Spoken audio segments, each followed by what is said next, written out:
The neighborhood had always been quiet in the way that felt earned, not forced.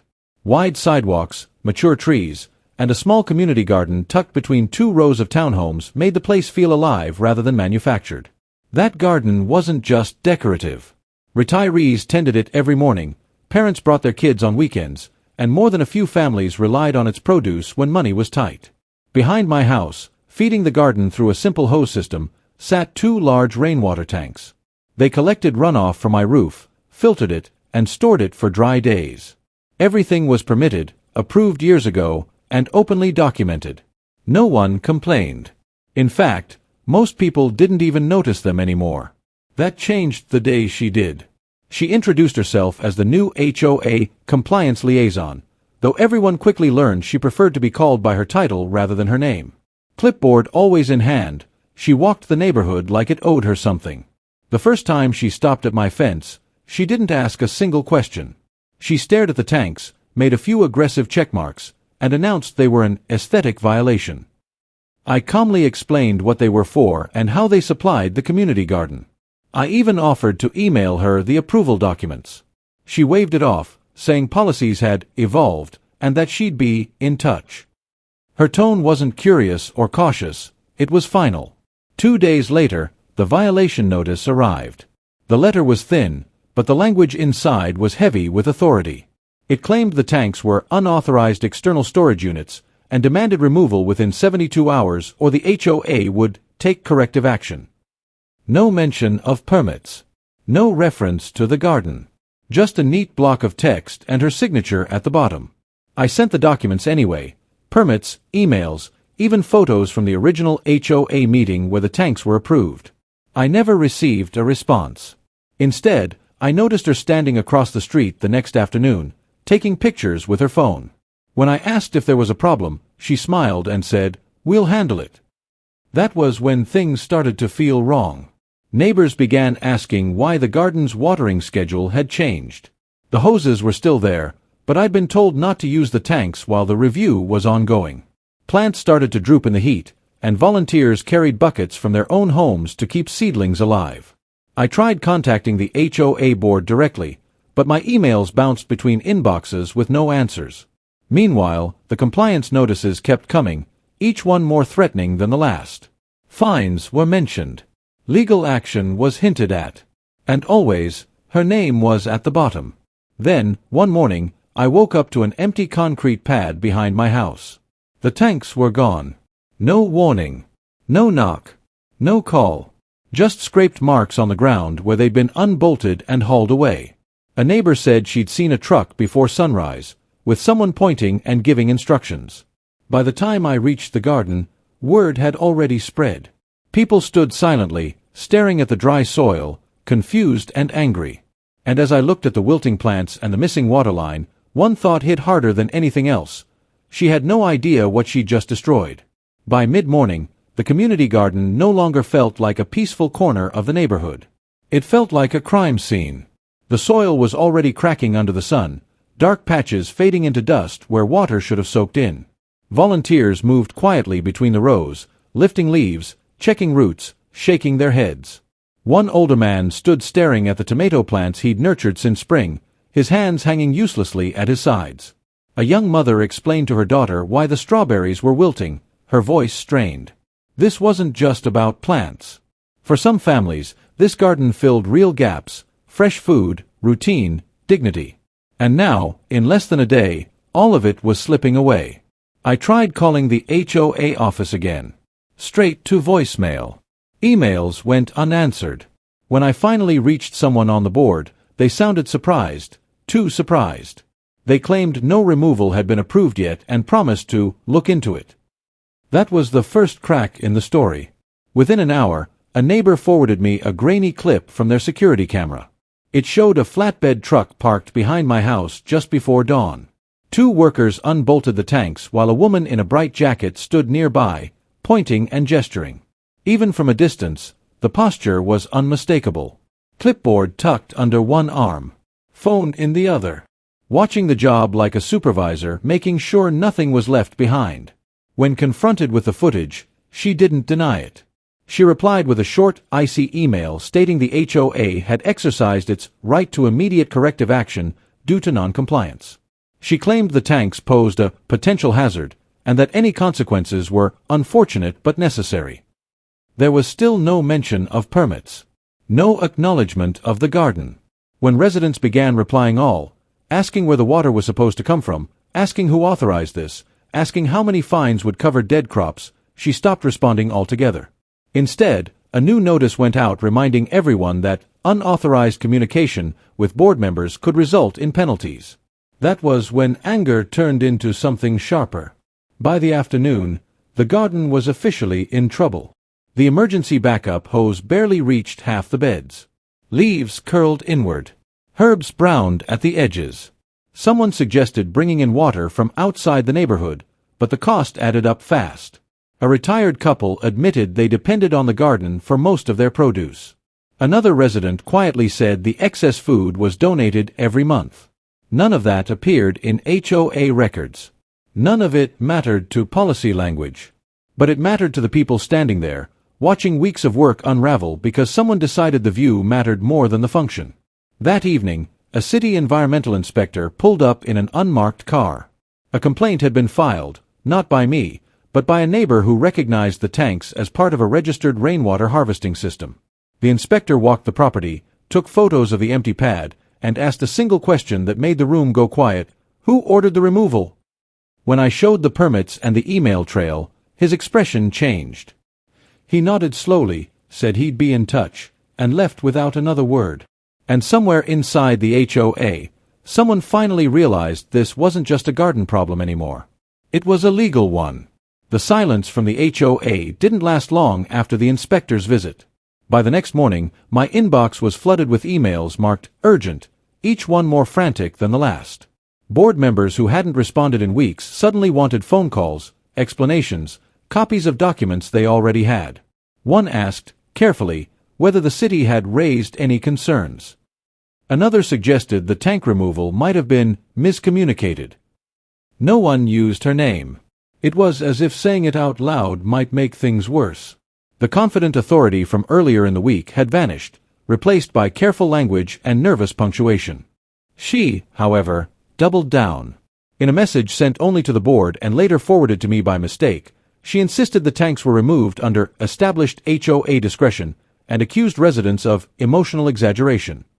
She claimed the garden could be watered by alternative means and warned that reinstating the tanks would undermine enforcement consistency.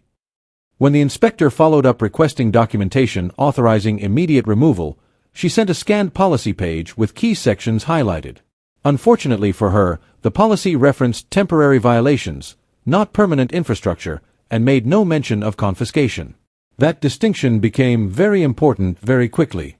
The emergency HOA meeting was scheduled for that night. Residents packed into the clubhouse, some standing along the walls, others spilling into the hallway. The mood wasn't loud at first, it was tight.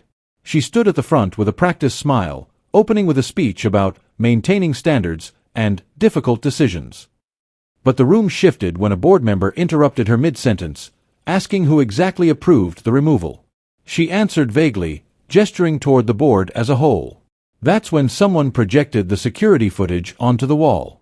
The room went silent as the video played. The pointing. The workers. Her unmistakable stance behind the clipboard. When it ended, no one clapped. No one spoke. The smile finally disappeared. Questions came fast after that. Why weren't permits reviewed? Why wasn't the garden consulted? Why was a city-registered water system treated like yard clutter? She deflected, blamed outdated files, blamed resident non-cooperation, even suggested the inspector had overstepped. That was a mistake.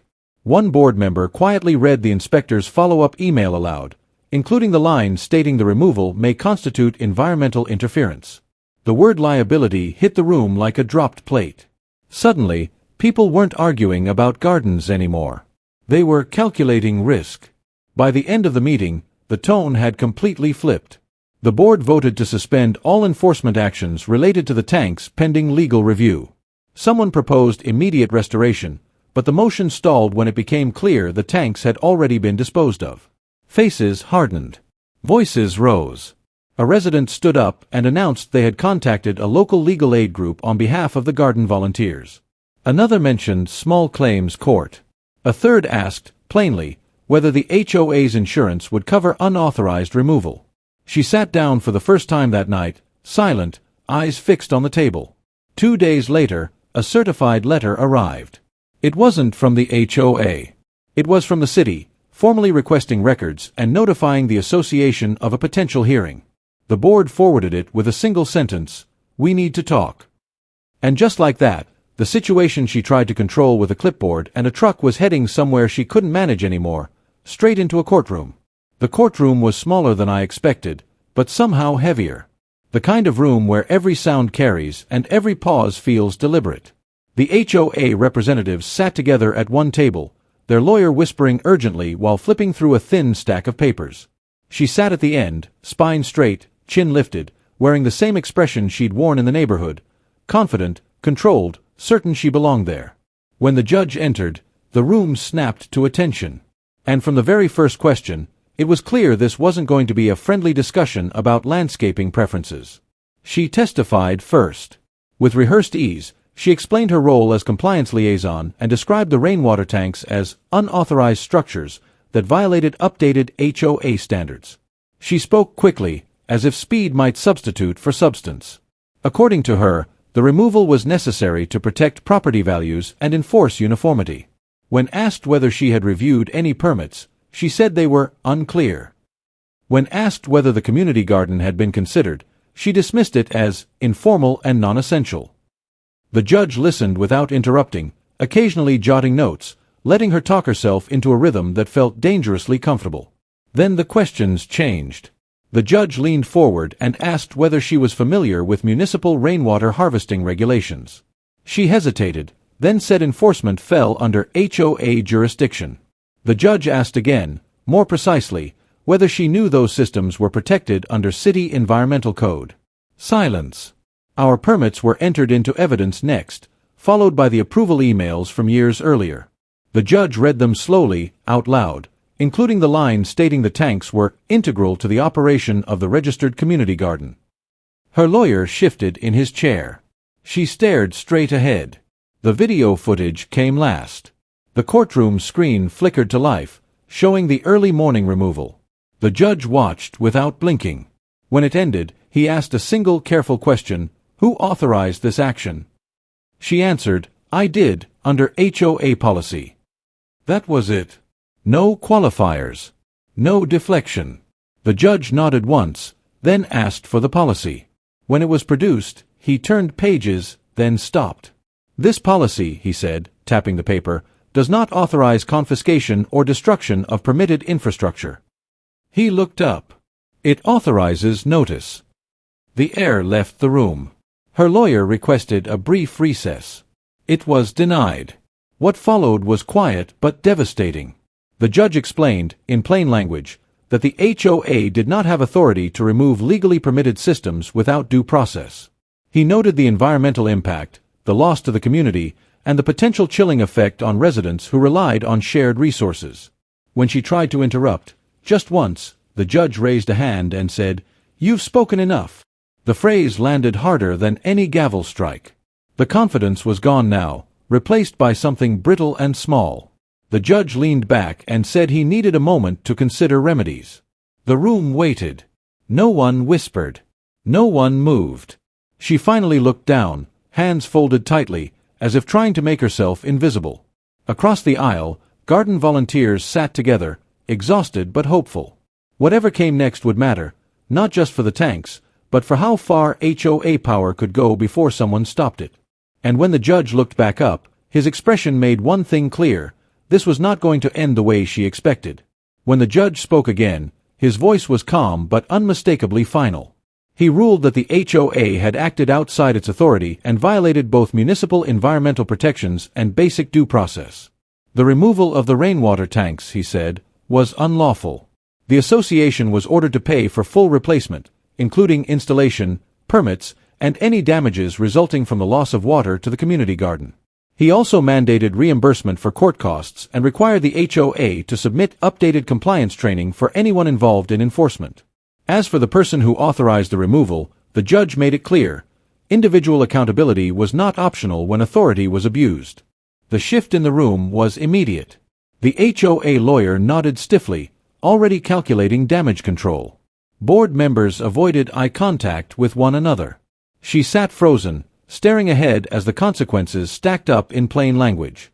The judge addressed her directly only once more, stating that her actions showed a reckless disregard for both residents and the law. It wasn't shouted. It didn't need to be. Those words carried weight, and everyone in the room felt them land. Whatever power she thought she held ended right there, in that chair, under that fluorescent courtroom light. The restoration happened faster than anyone expected. Within weeks, new rainwater tanks, larger and more efficient than the originals, were installed in the exact same spot. The HOA paid for upgraded filtration, reinforced connections, and a clearly labeled access line for the garden. Volunteers returned in force, replanting what had been lost and salvaging what survived. The city inspector stopped by again, this time to approve the system and commend the community for proper water management. The garden slowly came back to life, green pushing through brown, proof that damage didn't have to be permanent if people stood their ground. The HOA changed too, whether it wanted to or not. A special meeting was called to restructure enforcement procedures. Compliance authority was stripped down, rewritten, and placed under board oversight. New rules required documented review of permits and community impact before any action could be taken. She was no longer present. No announcement was made, but her name vanished from emails, notices, and letterheads. It didn't need explaining. Everyone understood. Abuse of power thrives on silence, and once that silence broke, it couldn't survive. On the first full harvest after the rebuild, the garden was fuller than it had ever been. Neighbors gathered with baskets and laughter, trading recipes, handing vegetables to families who needed them, setting aside boxes for donation just like before. The rainwater tanks hummed softly in the background, doing exactly what they were meant to do, quietly supporting something bigger than themselves. And standing there, watching the community move forward, one thing was clear. The HOA tried to control the neighborhood with rules and threats. The community answered with evidence, persistence, and the law. And in the end, that made all the difference.